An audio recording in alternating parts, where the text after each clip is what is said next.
The Intelligent Forward Collision Warning, or I-FCW system, automatically turns on each time the power switch is placed in the on position. It can help alert the driver when there is sudden braking of a second vehicle traveling in front of the vehicle directly ahead in the same lane. The system uses a sensor located on the front of the vehicle to measure the distance to those vehicles traveling ahead of you. If there is a risk of a forward collision, the system warns the driver by blinking the vehicle ahead detection indicator and sounding an alert.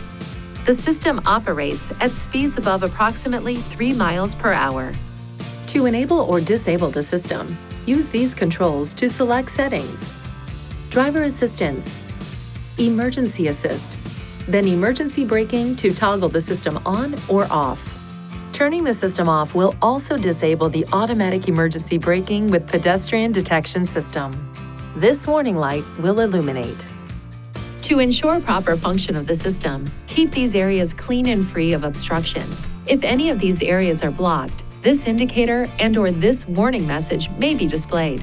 The indicator will flash when only the camera is blocked.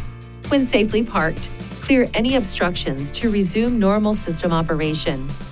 If the problem persists after clearing any obstructions, it is recommended you visit a Nissan EV certified dealer for service. Please see your owner's manual for important safety information, system limitations, and additional operating and feature information.